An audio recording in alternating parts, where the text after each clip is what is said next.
जय माता दी। आइए सुनते हैं नवरात्रि के दूसरे दिन दुर्गा सप्तशती का दूसरा अध्याय। महर्षि मेधा बोले, प्राचीन काल में देवताओं और असुरों में परे 100 वर्षों तक घोर युद्ध हुआ था। उनमें असुरों का स्वामी महिषासुर था और देवराज इंद्र देवताओं के नायक थे। इस युद्ध में देवताओं की सेना परास्त हो गई थी और इस प्रकार संपूर्ण देवताओं को जीत महिषासुर इंद्र बन बैठा था। युद्ध के पश्चात हारे हुए देवता प्रजापति श्री ब्रह्मा को साथ लेकर उस स्थान पर पहुंचे जहां पर कि भगवान शंकर विराजमान थे। देवताओं ने अपनी हार का सारा वृतांत भगवान श्री विष्णु और शंकर जी से कह सुनाया। यह कहने लगे, हे प्रभु, महिषासुर सूर्य, इंद्र, अग्नि, वायु, चंद्रमा, यम, वरुण तथा अन्य देवताओं के सब अधिकार छीनकर सबका अधिष्ठाता स्वयं बन बैठा है। उसने समस्त देवताओं को स्वर्ग से निकाल दिया है। मनुष्यों की तरफ पृथ्वी पर विचर रहे हैं। दैत्यों की सारी करतूत हमने आपको सुना दी है और आपकी शरण में इसलिए आए हैं कि आप उनका वध करें और कोई उपाय सोचें। देवताओं की बातें सुनकर भगवान श्री विष्णु और शंकर जी को दैत्यों पर बड़ा गुस्सा आया। उनकी भौहें तन गई और आंखें लाल हो गई। गुस्से में भरे हुए भगवान विष्णु के मुख से बड़ा भारी तेज निकला और उसी प्रकार का तेज भगवान शंकर जी, ब्रह्मा जी और इंद्र आदि दूसरी देवताओं के मुख से प्रकट हुआ। फिर वह सारा तेज एक में मिल गया और तेज का पुंज वह ऐसे देखता था जैसे कि जाज्वल्यमान पर्वत हो। देवताओं ने देखा कि उस पर्वत की ज्वाला चारों ओर फैली हुई थी और देवताओं के शरीर से प्रकट हुए तेज की किसी अन्य तेज से तुलना नहीं हो सकती थी। एक स्थल पर इकट्ठा होने पर वह तेज एक देवी के रूप में परिवर्तित हो गया और अपने प्रकाश से तीनों लोकों में व्याप्त जान पड़ा। यह भगवान शंकर जी का तेज था। उससे देवी का मुख प्रकट हुआ। यमराज के तेज से उनके सिर के बाल बने। भगवान विष्णु जी के तेज से उनकी भुजाएं बनी। चंद्रमा के तेज से दोनों नयन बने तथा चंद्रमा की तेज से ही स्तन और इंद्र के तेज से जंघा और पिंडली तथा पृथ्वी के तेज से नितंब भाग बना। ब्रह्मा के तेज से दोनों चरण और सूर्य के तेज से उनकी उंगलियां पैदा हुई और वसुओं के तेज से हाथों की अंगुलियों एवं कुबेर के तेज से नासिक बनी। प्रजापति के तेज से उसके दांत और अग्नि की तेज से उसके नेत्र बने। सनध्या के तेज से उसकी भौहें और वायु के तेज से उनके कान प्रकट हुए। इस प्रकार उन देवी का प्रादुर्भाव हुआ था। महिषासुर से पराजित देवता उन देवी को देखकर अत्यंत प्रसन्न हुए।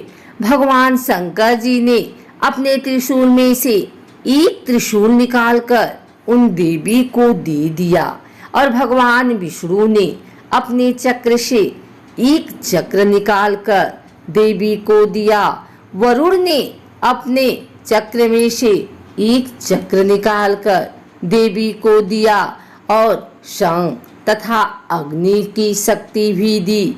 वायु ने धनुष और बाण दिए।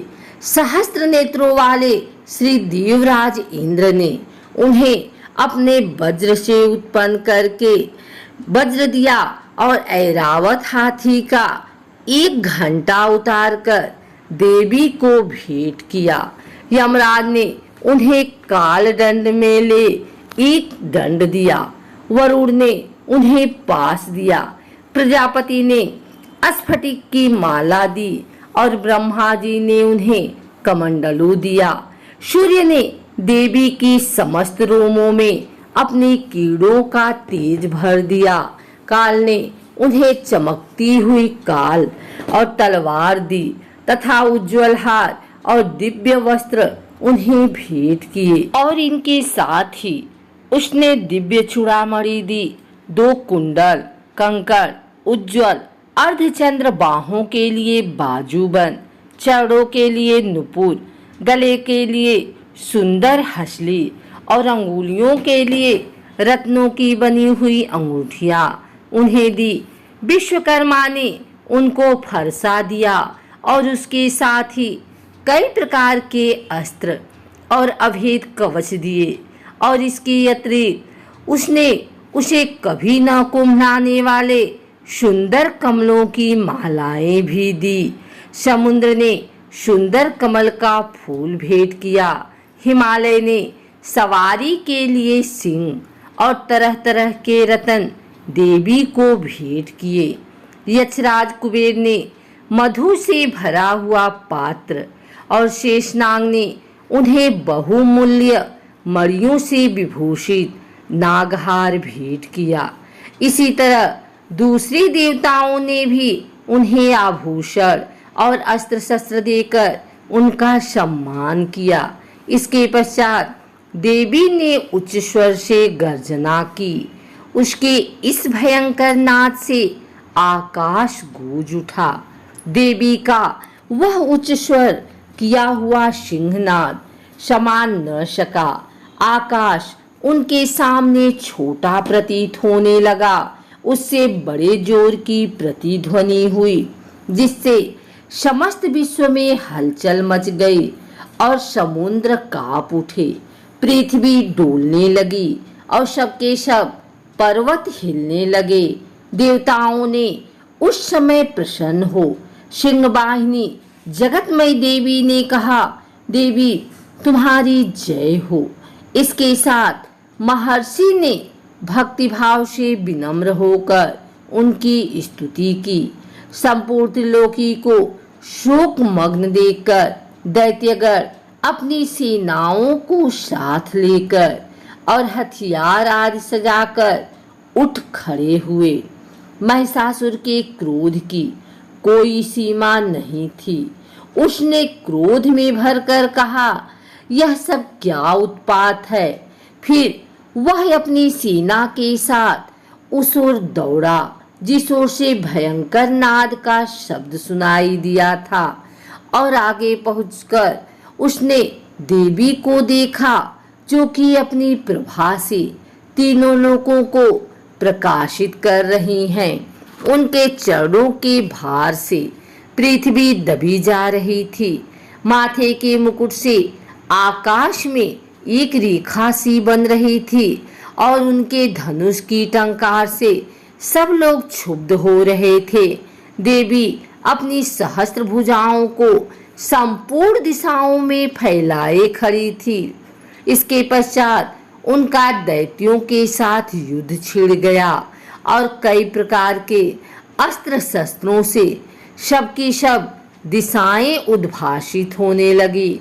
महिषासुर की सेना का सेनापति चिछुर नामक एक महान असुर था। वह आगे बढ़कर देवी के साथ युद्ध करने लगा और दूसरे दैत्यों की चतुरंगड़ी सेना साथ लेकर चामर भी लड़ने लगा और 60,000 महर्षियों को साथ लेकर उदय नामक महादैत्य आकर युद्ध करने लगा और महाहनु नामक असुर 1 करोड़ राथियों को साथ लेकर असिलोमा नामक असुर 5 करोड़ सैनिकों को साथ लेकर युद्ध करने लगा। वास्कल नामक असुर 60 लाख असुरों के साथ युद्ध में आ डटा। बिडाल नामक असुर 1 करोड़ रथियों सहित लड़ने को तैयार था। इन सब के अतिरिक्त और भी हजारों असुरों हाथी और घोड़ा साथ लेकर लड़ने लगे और इन सब के पश्चात महिषासुर करोड़ों रथों, हाथियों और घोड़ों सहित वहां आकर देवी के साथ लड़ने लगा। सभी असुर तोमर, भिंदीपाल, शक्ति, मूषल, खड़ग, फरसों, पट्टियों के साथ रणभूमि में देवी के साथ युद्ध करने लगे। कई शक्तियां फेंकने लगे और कई अन्य शस्त्र आदि। इसके पश्चात सबके सब दैत्य अपनी अपनी तलवारों हाथों में लेकर देवी की ओर दौड़े और उसे मार डालने का उद्योग करने लगे। मगर देवी ने क्रोध में भरकर खेल ही खेल में उनके सब अस्त्रों शस्त्रों को काट दिया। इसके पश्चात ऋषियों और देवताओं ने देवी की स्तुति आरंभ कर दी और वह प्रसन्न होकर असुरों के शरीरों पर अस्त्र शस्त्रों की वर्षा करती रही। देवी का वाहन भी क्रोध में भरकर दैत्य सेना से विचरने लगा, जैसे कि वन में दावानल फैल रहा हो। युद्ध करती हुई देवी ने क्रोध में भर जितने श्वासों को छोड़ा वह तुरंत ही सैकड़ों हजारों गढ़ों के रूप में परिवर्तित हो गए। फरसे, भिंद्रीपाल, खड़ग आदि अस्त्रों के साथ दैत्यों से युद्ध करने लगे। देवी की शक्ति से बढ़े हुए वह गढ़ दैत्यों का नाश करते हुए ढोल, शंख व मृदंग आदि बजा रहे थे। तदंतर देवी ने त्रिशूल, गदा, शक्ति, खड़ग इत्यादि से सहस्त्रों असुरों को मार डाला। कितनों को घंटे की भयंकर आवाज से ही यमलोक पहुंचा दिया। कितनों को असुरों को उसने पास में रखकर पृथ्वी पर घसीटा, किंतु कितनों को अपनी तलवार से टुकड़े टुकड़े कर दिया और कितनों को गदा की चोट से धरती पर सुला दिया। कई दैत्य मूसल की मार से घायल होकर रक्त वमन करने लगे और कई सूल से छाती फट जाने के कारण पृथ्वी पर लेट गए और कितनों की बाढ़ वर्षा से कमर टूट गई। देवताओं को पीड़ा देने वाले दैत्य काट काट कर मरने लगे। कितनों की बाहें अलग हो गई, कितनों की ग्रीवाएं काट गई, कितनों के सिर काटकर दूर भूमि पर लुढ़क गए, कितनों के शरीर बीच से कट गए और कितनों की जंघाएं कट गई और वह पृथ्वी पर गिर पड़े। कितने ही सिरों व पैरों के कटने पर भी भूमि पर से उठ खड़े हुए और शस्त्र हाथ में लेकर देवी से लड़ने लगे और कई दैत्यगण भूमि में बाजों की ध्वनि के साथ नाच रहे थे। कई असुर जिनके सिर कट चुके थे बिन सिर के धड़ से ही हाथ में शस्त्र लिए हुए लड़ रहे थे। दैत्य रह रहकर ठहरो ठहरो कहते हुए देवी को युद्ध के लिए ललकार रहे थे। जहां पर यह घोर संग्राम हुआ था वहां की भूमि रथ, हाथी, घोड़े और असुरों की लालों से भर गई और असुर सेना के बीच में रक्तपात होने के कारण रुधिर की नदियां बह रही थी और इस तरह देवी ने असुरों की विशाल सेना को क्षण भर में इस तरह से नष्ट कर डाला जैसे तृण काष्ठ के बड़े समूह को अग्नि नष्ट कर डालती है। और देवी का सिंह भी मर्दन के बालों को हिलाता हुआ और बड़ा शब्द करता हुआ असुरों के शरीरों से मानो उनके प्राणों को खोज कर रहा था। वहां देवी ने गणों ने जब दैत्यों के साथ युद्ध किया तो देवताएं प्रसन्न होकर आकाश से उन पर पुष्प वर्षा की।